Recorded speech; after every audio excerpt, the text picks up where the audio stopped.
ચોરી અને એના ઉપર સીનાચોરી હર્ષ સંઘવીએ ગઈકાલે મારા ઘરે પોલીસ મોકલી, મારા પરિવાર સાથે ગેરવર્તન કર્યું અને એ વાતનો મેં ભાંડો ફોડ્યો જગ જાહેર. તો સાંજ સુધીમાં એક બનાવટી AI ઓડિયો વાયરલ થઈ ગયો. અરે વાહ, તમને બધી ખબર પડી જાય છે. અમે તો આખા વર્ષમાં તમારા ઉપર 100 પ્રકારના મુદ્દાઓ ઉપર આંગળી ઊંચી કરી છે. અમે તમારા વિરુદ્ધમાં કીધું કે તમે ડ્રગ્સના કારોબારની અંદર તમારી આખી પાર્ટી સંડોવાયેલી છે. કેમ અમારો ઓડિયો ના આવ્યો? અમે તો કીધું કે હર્ષ સંઘવી 8 પાસ છે, કેમ ઓડિયો ના આવ્યો મારો એમાં? અમે તો કીધું કે આ ડફોળ છે, કેમ ઓડિયો ના આવ્યો? ડફોળ છે એવી વાતચીતની પુષ્ટિ કરતો. અમે તો કીધું કે દારૂના હપ્તા તમારા ભાજપ વાળા કમાય છે, કેમ ઓડિયો ના આવ્યો? તમારા ઉપર જ્યારે જ્યારે અમે સવાલ ઊંચો કર્યો, સવાલ ઉઠાવ્યો, ત્યારે તો કોઈ ઓડિયો ના આવ્યો કે હા આ વાત સાચી છે. અને જ્યારે મેં એમ કીધું કે મારા પરિવારને હર્ષ સંઘવીએ પોલીસ મોકલીને હેરાન કરવાની કોશિશ કરી છે, તો સાંજે છેક એક બનાવટી ઓડિયો વાયરલ કરવામાં આવ્યો. કઈ વાંધો નહીં, કરો વાયરલ. જનતા બધું જ જાણે છે કે સાચું શું છે ને ખોટું શું છે. સાચી વાત તો એ છે કે અત્યાર સુધીમાં 100 કરતા પણ વધુ FIRઓ કરી અને હર્ષ સંઘવીએ આમ આદમી પાર્ટીના કાર્યકર્તાઓને જેલમાં પૂરવાનું કામ કર્યું. પણ કઈ વાંધો નહીં, અમે કોઈ તમારાથી ડરતા નથી કે અમે કોઈ તમારાથી કઈ ભાગી જવાના નથી. તમારે અમારી ધરપકડ કરવી હોય તો આ ખુલ્લેઆમ જ ફરીએ છીએ, જ્યારે કરવી હોય ત્યારે કરી શકો છો. ડરપોક કઈ અમે તમારા જેવા ડરપોક કે કાયર માણસ નથી. અમે તો લડનારા હિંમતવાન માણસો છીએ. ગઈકાલે જે કૃત્ય કર્યું એ કૃત્ય અત્યંત નિમ્ન કક્ષાનું હતું, અત્યંત જઘન્ય પ્રકારનું કહી શકાય.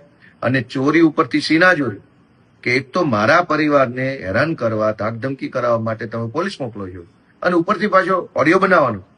અને ઓડિયો પણ 8 પાસ ને છાજે એવો ઓડિયો છે. કોઈ ડફોળ માણસ, હલકી બુદ્ધિનો માણસ, નિમ્ન કક્ષાની વૃત્તિ ધરાવતો માણસ જેવો ઓડિયો બનાવે એવો ઓડિયો છે, જેમાં કહેવાતો જે કોઈ ભાઈ છે સામેવાળો એ પાછો મને કાયદાનું જ્ઞાન આપે છે કે હમણાં ઓલો નવો નિયમ આવ્યો છે, એમાં ઘરના ફોટા પાડશે, પછી એ ફોટા અપલોડ કરવા પડે. અરે ભાઈ 8 પાસ, આવું જ્ઞાન મને કોને આપવાની જરૂર છે? હું તો ઓલરેડી પોલીસમાં રહી ચૂક્યો છું, હું ઓલરેડી પોતે વકીલ છું, મને બધી જ ખબર હોય કયો નિયમ છે ને કયો નિયમ નથી. એમાં મને કઈ કોઈએ ફોન કરીને કહેવાની જરૂર જ નથી હોતી કે હવે આવો નિયમ આવ્યો છે. પાછો કહેનારો વ્યક્તિ એમય કહે છે કે બા ઘરે એકલા છે. ઓહો, આટલી બધી ફેબ્રિકેટેડ વાત. બા ઘરે એકલા છે કે નહીં એનાથી પોલીસને ક્યાં આમાં કઈ કે લેવા દેવા છે? અને જાણે તો મને ફોન કરીને પોલીસે આગોતરી જાણ કરી હોય કે તમને ઘરે આવશે, આમ કરશે, તેમ કરશે. એટલે આખો આ બનાવટી ઓડિયો, અને દુઃખની બાબત તો એ છે કે આવો ઓડિયો જે બનાવવામાં આવ્યો છે એ ઓડિયો બનાવનારા લોકોને પણ બુદ્ધિ નથી કે આની અંદર જે કાંઈ વાતચીત એને સામેલ કરી છે, એ જે મેં મુદ્દા ઉઠાવ્યા, મેં એમ કીધું કે હર્ષ સંઘવીએ આટલી પ્રકારે દાદાગીરી કરી છે, જાણે કે એનો ભાજપ ખુલાસો કરતું હોય, એ ખુલાસા ટાઈપનું અંદર ચર્ચા જોડવામાં આવી છે. એટલે આ આખી બનાવટી વાત જે છે ચૂંટણી ટાણે આવી છે. અમે તો કહીએ છીએ કે હર્ષ સંઘવીના આવ્યા પછી ગુજરાતમાં ડ્રગ્સનો વેપાર વધ્યો છે.